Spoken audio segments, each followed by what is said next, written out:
17 de marzo de 1880. Corbeta Unión de la Marina de Guerra del Perú, aguas del Pacífico Sur, a pocas millas de la costa de Arica. Son las 2:17 de la madrugada. Música en la penumbra de la cocina del buque, entre el aroma a guiso y el balanceo constante de la nave, el cabo Segundo Quispe, un chorrillano de 29 años a quien todos llaman el Chato por su baja estatura, remueve una olla de aguadito para la guardia nocturna. Antes de que la guerra lo convirtiera en cocinero de la armada, Quispe era pescador.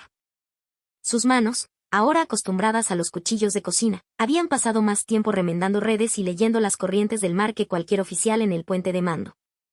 Afuera, la noche es un manto de tinta, sin luna, y el mar está picado, un caldo de cultivo perfecto para el peligro.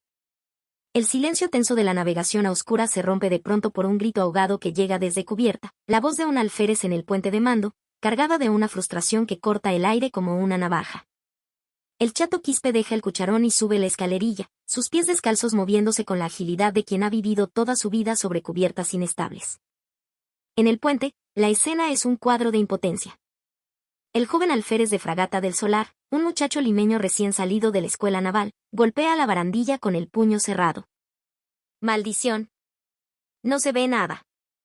Absolutamente nada, masculla entre dientes. El vigía, apostado en el nido de cuervos, confirma la desesperación con un grito que el viento casi se lleva, nada a la vista, mi capitán. Solo espuma. El capitán de navío Manuel Villavicencio, un hombre cuya calma era tan legendaria como su valor, observa la negrura con unos binoculares que parecen inútiles. ¿Alguna señal, alférez? Del Solar niega con la cabeza, la frustración tiñendo sus palabras. Ninguna, mi comandante. Sabemos que están ahí afuera. La inteligencia nos advirtió. Las torpederas chilenas, la Janiqueo y la Guacolda, nos están cazando. Son pequeñas, pintadas de negro, casi sin chimenea. Con este mar picado, sus estelas se confunden con las olas. Son como serpientes de agua, invisibles hasta que muerden. Quispe, de pie en un rincón oscuro del puente, escucha en silencio. Él entiende el problema mejor que cualquiera de esos oficiales de academia.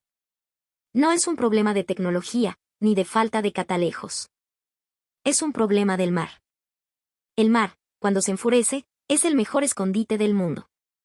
Las crestas de las olas, blancas y furiosas, crean miles de falsas estelas, un caos visual que agota la vista y engaña a la mente. Distinguir el rastro de una pequeña y veloz torpedera en ese lienzo revuelto es como intentar encontrar una aguja en un pajar en movimiento. ¿A qué distancia calculan que podrían estar, mi comandante?, pregunta Quispe, su voz grave y serena rompiendo la tensión del puente. Villavicencio se vuelve, sorprendido de ver al cocinero allí. Música. El alférez del Solar lo mira con fastidio. ¿Y usted qué hace aquí, cabo? Vuelva a su cocina. Pero el capitán, un hombre que valoraba la inteligencia sin importar de dónde viniera, le hace un gesto a Quispe para que se acerque. Están cerca, Quispe. Lo suficiente como para lanzarnos un torpedo y desaparecer antes de que sepamos que nos golpeó. Es la cuarta vez esta semana que jugamos a este gato y ratón ciego. Y nosotros somos el ratón. El Chato Quispe asiente lentamente, sus ojos fijos no en los oficiales, sino en la oscuridad del mar. Conoce bien ese juego. Lo ha jugado toda su vida contra las tormentas y las corrientes impredecibles de la costa peruana. Música. El agua fría que sube del fondo, el viento que riza la superficie. Él sabe que cada estado del mar tiene su secreto, su debilidad. Las torpederas chilenas lo saben. Saben que cuando detectan a un buque peruano, solo tienen que aprovechar el oleaje, acercarse sigilosamente bajo el manto de la espuma. La vista humana es inútil.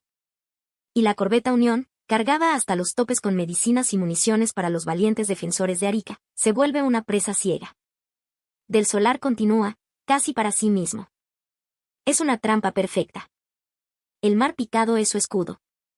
Nuestros vigías son los mejores, pero contra la física no se puede luchar. Quispe piensa en voz alta, sus palabras resonando con una extraña autoridad. ¿Y si pudiéramos calmar el mar, mi comandante? Solo por un momento. La idea flota en el aire del puente, tan extraña y fuera de lugar que por un instante nadie reacciona. El alférez del Solar lo mira con una mezcla de incredulidad y desprecio. ¿Qué dice? ¿Calmar el mar? Quispe, se ha vuelto loco. ¿Acaso es usted Neptuno? Villavicencio, sin embargo, permanece en silencio, observando al chorrillano. Hay algo en la convicción de ese hombre, en su mirada serena, que le impide descartar la idea de inmediato. Explíquese, cabo, ordena el capitán. La superficie del agua, mi comandante, comienza Quispe, usando sus manos ásperas para dibujar en el aire. Cuando el mar está picado, es porque miles de olitas pequeñas, las que nacen del viento, rompen por todas partes. Eso crea la espuma, el desorden. Pero, ¿y si pudiéramos cambiar la tensión superficial del agua? La palabra tensión superficial suena extraña saliendo de la boca de un cocinero.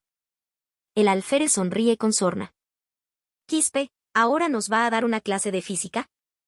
¿Está hablando de alterar las propiedades del océano? Eso es imposible. Necesitaríamos una magia que no poseemos. Quispe no responde inmediatamente. Su mente no está en un laboratorio de física en Lima, sino en el muelle de Chorrillos. Recuerda a los viejos pescadores, limpiando pescado en sus botes, viendo cómo la grasa y el aceite que caían al agua creaban pequeñas zonas de calma absoluta en el mar agitado del puerto. Un truco de viejos. Un secreto del pueblo. Podría funcionar en el océano, insiste, con una calma que desarma la arrogancia del alférez. Y aquí, mis queridos amigos, aquí es donde la historia se pone realmente increíble. Si quieren saber cómo un poco de aceite de pescado y la sabiduría criolla cambiaron el destino de una de las misiones más audaces de nuestra historia naval, escriban Ingenio Criollo en los comentarios. Nos ayuda a que estas historias de verdadero patriotismo lleguen a más peruanos. Durante los siguientes 5 minutos, que se sienten como una eternidad, el puente de mando de la Unión se convierte en un aula improvisada. Quispe, el cocinero pescador, explica su teoría. No necesita libros ni pizarras. Habla el lenguaje del mar. Mi comandante, piense en el mar como una tela arrugada. Es imposible ver si una hormiga camina sobre ella. Pero si echamos algo que la planche, que la deje lisa como un espejo. Cualquier movimiento, por pequeño que sea, se notará al instante. La estela de una torpedera, por más sigilosa que sea, sería como un surco en un espejo. Reflejaría la luz de las estrellas, por poca que haya. Se vería. Carajo, se vería clarísima. Villavicencio está fascinado. ¿Y qué sería ese algo que planche el mar, Quispe? La respuesta del chato es tan simple que suena ridícula. Aceite, mi comandante. Grasa. El aceite de lobo marino que usamos para las lámparas, o la grasa de la cocina. Cualquier cosa grasosa. Cuando la tiras al agua, se extiende rapidito, en una capa finita, casi invisible. Pero esa capa le quita la fuerza a las olas chiquitas. Las amansa. Rompe la tensión superficial. Es pura física. El aceite no se mezcla con el agua y al ser menos denso, flota, extendiéndose como una película delgadísima, una monocapa molecular que absorbe la energía de las ondas capilares, esas pequeñas arrugas causadas por el viento, dejando la superficie del mar tan quieta como una taza de leche. Quispe hace cálculos mentales, como los que hacía para saber cuánto pescado traería la marea. Si pudieran arrojar una cantidad concentrada de aceite por la proa, a babor y a estribor, crearían un área de calma a su alrededor. Una calma temporal, música quizás solo por 3 o 5 minutos, antes de que el propio mar disolviera la mancha. Pero podrían ser los minutos más importantes de sus vidas. Podrían ser suficientes para que los vigías tuvieran una visión clara, sin el engaño de la espuma. Es una idea absurda. Usar menjunjes de cocina para detectar al enemigo. Ningún manual de la Marina Real Británica, que tanto estudiaban los oficiales peruanos, describía algo remotamente parecido. Pero Quispe, viendo la duda en los ojos de su capitán, decide arriesgarlo todo. 27 minutos después de la medianoche. Quispe, con el permiso tácito de Villavicencio, sigue en el puente. El capitán lo llama a su camarote. El alférez del Solar lo sigue, claramente para oponerse a lo que considera una locura. En la intimidad del camarote, iluminado por un solitario candil, Música Quispe explica su plan con más detalle. Yo hacía un trozo de carbón para dibujar sobre una vieja carta de navegación, mostrando el avance del buque, las zonas donde arrojarían el aceite, el campo de visión que ganarían. Villavicencio escucha durante 12 largos minutos, acariciándose la barba, su rostro una máscara de concentración. Finalmente, interrumpe. Quispe, usted es un cocinero, no un estratega naval. ¿Realmente espera que crea que un poco de grasa de cocina puede hacer lo que nuestros mejores vigías no pueden? No permanentemente, mi comandante, responde Quispe con firmeza. Solo temporalmente. Quizás 3, quizás 5 minutos. Pero serían 5 minutos de claridad. Lo suficiente para ver su estela antes de que nos lancen el torpedo. Lo suficiente para virar a tiempo. El alférez del solar, incapaz de contenerse más, interviene. Música y mi comandante, esto es un disparate. Con el debido respeto, el cabo está delirando. La escala es el problema. Necesitaríamos barriles y barriles de aceite para afectar una porción significativa del océano. Quispe niega con la cabeza, una sonrisa casi imperceptible en sus labios. No necesitamos afectar todo el océano, mi alférez. Solo un camino delante de nosotros. Un corredor. Si creamos una franja de agua calmada de unos 30 metros de ancho a cada lado de la proa, sería suficiente. Sería como encender una luz en un cuarto oscuro. Cualquier cosa que se mueva en esa luz, la veremos. Villavicencio se reclina en su silla, el crujido de la madera rompiendo el silencio. ¿Cuánto aceite, cuánta grasa, Quispe? El chato consulta sus cálculos mentales, basados en años de experiencia y observación. Unos 4 barriles, mi comandante. 2 de aceite de lobo de las bodegas y lo que podamos juntar de la grasa de la cocina. Música unos 200 litros en total, quizás un poco más. El alférez del solar plantea una pregunta crítica. ¿Y cómo diablos arrojamos eso de forma rápida y sincronizada en plena oscuridad y con el barco en movimiento? Quispe ya tiene una respuesta. Con baldes y mangas de lona, mi alférez. Con la tripulación. Ponga a 10 hombres a cada lado de la proa. A su señal, que vuelquen todo a la vez. El propio avance del buque ayudará a extender el aceite hacia adelante, creando el corredor de calma que necesitamos. Silencio en el camarote. Un silencio denso, pesado, lleno de la responsabilidad de una decisión imposible. Villavicencio mira a Del Solar, buscando una objeción lógica, científica, que desmonte la teoría del cocinero. El alférez revisa mentalmente lo que sabe de física. Los argumentos de Quispe no son perfectos, pero tampoco son obviamente incorrectos. La ciencia básica está ahí. Del Solar finalmente habla, su voz mucho menos arrogante que antes. Es lo suficientemente plausible como para intentarlo. Si fallamos, solo habremos perdido un poco de aceite. Villavicencio toma una decisión, una de esas decisiones que forjan a los héroes o los condenan al fracaso. Haremos una prueba. Si funciona, usted se habrá ganado algo más que mi gratitud, cabo Quispe. Si no funciona, usted volverá a su cocina y nunca más volveremos a hablar de esto. ¿Aceptable? Aceptable, mi comandante, responde Quispe, sin un atisbo de duda en su voz. Música aceptable. 3:10 de la madrugada. Cubierta de la corbeta Unión. En una oscuridad casi total, la tripulación trabaja en un silencio febril y susurrante. No usan lámparas, solo la escasa luz de las estrellas que se filtra entre las nubes. Siguiendo las instrucciones de Quispe, han subido 4 grandes barriles desde la bodega, 2 llenos del espeso y penetrante aceite de lobo marino, y otros 2 con una mezcla de grasa de cerdo y sebo de res recolectada de la cocina. El chato Quispe supervisa personalmente la operación, moviéndose entre los marineros con una autoridad natural que nadie se atreve a cuestionar. Los hombres, acostumbrados a la rutina de la guerra, miran los barriles con una mezcla de curiosidad y escepticismo. Grasa para cazar chilenos, murmura un marinero. El chato se ha fumado algo malo, responde otro en voz baja. Pero obedecen. Hay una confianza ciega en el aire, una fe en la desesperación y en la extraña seguridad de ese cocinero chorrillano. Ahora solo necesitan el momento adecuado. Villavicencio da la orden de reducir la velocidad, casi hasta detenerse. La Unión se convierte en un blanco fácil, un gigante inmóvil en mitad de la noche, esperando la emboscada. La tensión en el puente es insoportable. Los vigías aguzan la vista, esperando ver en cualquier momento la mortal estela blanca de un torpedo. Villavicencio observa el mar a través de sus binoculares. Las olas siguen golpeando el casco, la espuma sigue siendo un velo impenetrable. Sin contacto, mi comandante. Las torpederas siguen siendo invisibles, informa el alférez del Solar, su voz delatando el nerviosismo. Quispe está de pie en la proa, junto a los marineros que sostienen los baldes y las mangas de lona llenas de la mezcla grasienta. Villavicencio levanta la mano y da la orden. Ahora, Quispe. Proceda. El chato Quispe no grita. Su voz es un siseo potente que corta el viento. Ahora, muchachos. Vuelquen todo. Con calma, pero sin pausa. Música. 20 hombres actúan al unísono. Inclinan los barriles y vuelcan los baldes por la amura de babor y estribor. 200 litros de aceite y grasa caen al mar con un chapoteo espeso y sordo. La mezcla se dispersa sobre la superficie del agua oscura. El aceite de lobo, más ligero, se extiende instantáneamente.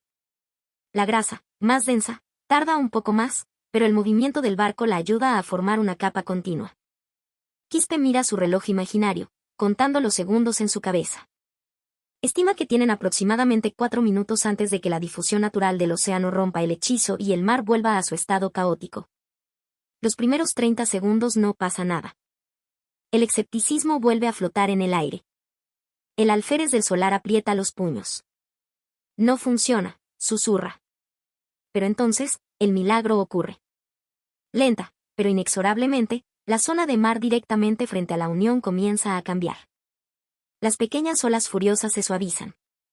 La espuma blanca se desvanece como por arte de magia. El agua deja de ser un caos hirviente y se transforma en una superficie oscura, lisa, casi sólida. Como un paño de terciopelo negro extendido sobre el océano. El efecto es tan repentino y antinatural que la tripulación contiene la respiración. Vigías. Máxima atención, ruge Villavicencio, sus ojos pegados a los binoculares. La pantalla de agua calmada, de unos 60 metros de ancho, refleja ahora el débil brillo de las estrellas. Es un espejo en la noche. Pasan 10 segundos. 20. 30. Nada. La duda comienza a carcomer de nuevo. ¿Y si se equivocó? ¿Y si las torpederas no estaban allí? Y entonces, el vigía desde lo alto del palo mayor lanza un grito que hiela la sangre de todos a bordo. Estela a babor. A 200 metros. Viene directo hacia nosotros. Todos los ojos se clavan en la dirección señalada. Y allí está. Inequívoca. Una fina línea blanca, perfectamente visible sobre el agua negra y lisa, surcando el mar a una velocidad aterradora. La estela de la torpedera chilena Janequeo. Sin la cortina de espuma, su avance es tan claro como una cicatriz en un rostro. El alférez del solar no puede creer lo que ve. Contacto firme. Aproximándose rápido. Villavicencio no pierde un segundo. Sus órdenes son un trueno en la noche. Todo el timón a estribor. Avante a toda máquina. La Unión, un buque pesado y cargado, cruje y se escora violentamente mientras el timonel gira la rueda con todas sus fuerzas. Las calderas rugen, inyectando vapor a presión en los pistones. El barco comienza a moverse, lento al principio, pero ganando velocidad a cada segundo. El torpedo, lanzado segundos antes, pasa rozando la popa a menos de 10 metros. El silbido del proyectil al cortar el agua es un sonido que muchos no olvidarán jamás. La tripulación, que había contenido el aliento, estalla en un grito de alivio y furia. La Janequeo, sorprendida al ser descubierta, intenta virar, pero ya es tarde. Villavicencio ordena una andanada de respuesta. Abran fuego con las piezas de babor. Fuego de cobertura. Los cañones de la Unión rugen, escupiendo fuego y metralla en la oscuridad, no tanto para hundir a la pequeña torpedera, sino para cubrir su propia escapada. El mar, fuera de la zona calmada, vuelve a ser un caos. Durante 3 minutos y 40 segundos, el ingenio de Quispe les había dado la ventaja. Y 3 minutos y 40 segundos fueron suficientes. Suficientes para ver al enemigo. Suficientes para salvar el barco. Suficientes para cumplir la misión. Mientras la Unión se abre paso a toda velocidad hacia la seguridad del puerto de Arica, Villavicencio pone una mano en el hombro de Quispe. No sé cómo lo hizo, cabo. Pero le debe la vida a usted toda esta tripulación. Y los hombres de Arica le deberán su esperanza. Quispe, el héroe improbable, simplemente asiente, sus ojos fijos en el horizonte, donde ya se adivinan las luces del morro. Su mente ya no está en la batalla, sino en el aguadito que se enfría en la cocina. El informe de Villavicencio al alto mando naval en Lima es inmediato y detallado. Título del informe: Técnica de alteración de tensión superficial para la detección de embarcaciones menores en condiciones de mar agitado. El informe llega al escritorio música del mismísimo presidente Nicolás de Pierola, quien supervisa personalmente el esfuerzo de guerra. Pierola lee el informe 2 veces. Luego llama a sus asesores navales.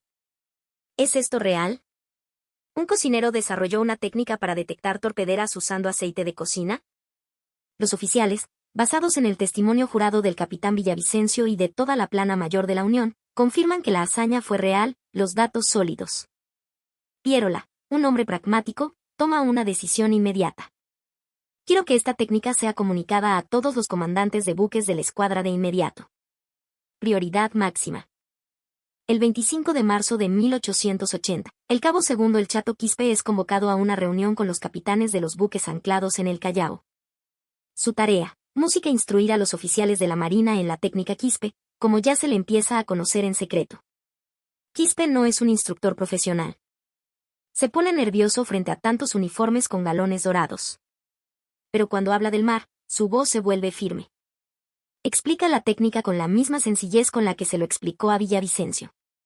Muestra sus cálculos mentales, describe cómo preparar las mezclas de grasa, explica los tiempos críticos, reducir velocidad, arrojar el aceite, esperar 45 segundos para la dispersión, aguzar la vista, ganar esos preciosos minutos de claridad antes de que el océano reclame su caos. Los oficiales lo escuchan, algunos con admiración, otros todavía con una pizca de incredulidad. Pero la orden es la orden, y la desesperación de la guerra es el mejor incentivo para probar ideas nuevas. Los buques de la Armada peruana comienzan a implementar la técnica en sus patrullas nocturnas en abril de 1880. Los primeros resultados llegan rápidamente. 12 de abril de 1880. El monitor música Atahualpa, patrullando al sur de Lima, detecta la posible presencia de lanchas torpederas chilenas. Desaparecen en la oscuridad y el oleaje. El comandante del Atahualpa despliega la técnica Quispe. Obtiene un campo de visión claro durante casi 4 minutos. Descubre a las 2 lanchas enemigas preparando una emboscada. El Atahualpa abre fuego primero, obligándolas a retirarse a toda prisa. 19 de abril de 1880. La cañonera Pilcomayo, en una misión de reconocimiento cerca de Iquique, se ve acosada por la torpedera Guacolda. Desaparece entre las olas. Se despliega la mezcla de aceite. Contacto visual obtenido. La Pilcomayo logra evadir un torpedo y responder al fuego, dañando a la torpedera chilena. Una tras otra, las naves peruanas que antes navegaban a ciegas en las noches de mar picado, ahora tienen una ventana a la oscuridad. Los chilenos no entienden qué está pasando. Su inteligencia naval nota un aumento inexplicable en la efectividad de la vigilancia nocturna peruana a partir de abril de 1880. Los comandantes de las torpederas informan que el mar picado ya no proporciona una cobertura confiable. Los buques peruanos parecen anticipar sus movimientos, incluso cuando se acercan con el máximo sigilo. Los chilenos especulan sobre un nuevo tipo de reflector o algún catalejo avanzado traído de Europa. Invierten recursos en buscar contramedidas, pero no pueden desarrollar contramedidas contra el aceite de lobo marino y la grasa de cocina. Entre abril y julio de 1880, los buques de la Armada peruana que usan la técnica Quispe logran evadir con éxito 17 ataques nocturnos de torpederas que, en condiciones normales, habrían sido devastadores. Número de buques salvados de un daño seguro, al menos 5. Número de torpederas enemigas dañadas o forzadas a retirarse, 8. 17 emboscadas frustradas gracias a una técnica desarrollada por un cocinero que conocía los secretos del mar. El análisis histórico posterior, aunque escaso en los textos oficiales, muestra que la técnica de Quispe contribuyó significativamente a la supervivencia de las pocas naves que le quedaban al Perú en esa fase de la guerra. Antes de abril de 1880, las torpederas chilenas operaban con una impunidad casi total durante la noche. Música después de abril de 1880, ese número de ataques exitosos música cae drásticamente. Múltiples factores contribuyeron, por supuesto, el valor de nuestros marinos, la pericia de sus comandantes. Pero la técnica Quispe cerró una vulnerabilidad crítica. Las torpederas ya no podían usar el manto de la noche y el mar con garantía de invisibilidad. En marzo de 1881, tras la caída de Lima, el contraalmirante Lizardo Montero, antes de partir a la resistencia en la sierra, escribe una nota personal a Quispe, quien ha vuelto a ser un ciudadano anónimo en un Chorrillos en ruinas. La carta dice: Cabo Quispe, Su ingenio salvó vidas peruanas y buques que eran cruciales para la patria. En nombre de la Marina, le ofrezco mi más profundo agradecimiento. Propongo que, cuando la patria sea libre de nuevo, se le reconozca su genio táctico. La carta nunca llegó a publicarse oficialmente. Quispe nunca pidió nada a cambio. Después de la guerra, el Chato Quispe regresa a Chorrillos. Reconstruye su pequeña barca de pesca con sus propias manos.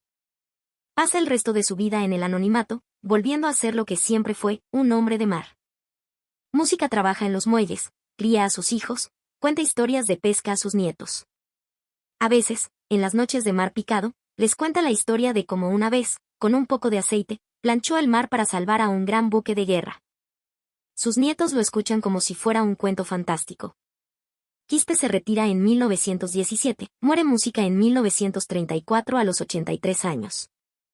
En el pequeño cementerio de su pueblo, su lápida solo dice su nombre y sus fechas. No menciona que fue un héroe de guerra. No menciona que su idea imposible, usando la sabiduría del pescador, ayudó a cambiar el curso de varias batallas navales nocturnas. Música no menciona las vidas salvadas porque las serpientes de mar chilenas ya no podían esconderse. La técnica de alteración de la tensión superficial se mantuvo como un secreto no oficial, una anécdota contada en voz baja entre marineros veteranos. Los archivos oficiales apenas la mencionan. Para cuando los historiadores comenzaron a reexaminar los detalles de la guerra, la mayoría de los marinos que usaron la técnica ya habían muerto. Pero los principios que Quispe aplicó por pura intuición siguen siendo relevantes. Las armadas modernas usan polímeros especiales que se esparcen en el agua para reducir la fricción en el casco de sus naves, en operaciones encubiertas. Se estudian métodos para alterar las características de la superficie del mar y reducir la estela detectable por satélites. La innovación de un cocinero con conocimientos ancestrales de pesca se convirtió en la base no reconocida de tácticas navales avanzadas. Música no porque Quispe fuera un científico, sino porque entendía el mar como un ser vivo, porque pensó con la creatividad que da la necesidad, porque se negó a aceptar que un problema era imposible de resolver solo porque ningún almirante había escrito la solución en un libro. Y porque vio una conexión entre la grasa de su cocina música y la física del océano que los estrategas navales, con toda su formación, no habían considerado. El Chato Quispe nunca recibió una medalla pública, nunca fue mencionado en las historias oficiales de la Guerra del Pacífico música publicadas durante su vida. Nunca dio entrevistas. Pero al menos 5 buques peruanos se salvaron, y cientos de vidas con ellos, porque un cocinero de Chorrillos decidió que el aceite y la grasa podían hacer mucho más que freír pescado. ¿Qué opinan de esta historia extraordinaria? ¿Conocían cómo un humilde pescador cambió la guerra naval nocturna con una idea aparentemente absurda? Déjenos su comentario y suscríbanse al canal. Cada semana traemos estas historias verificadas de peruanos increíbles que cambiaron el curso de nuestra historia. Activen la campanita para no perderse ningún episodio. Si todavía están viendo esto, ustedes son parte del rescate de nuestra memoria. Pulsen me gusta y compartan este video.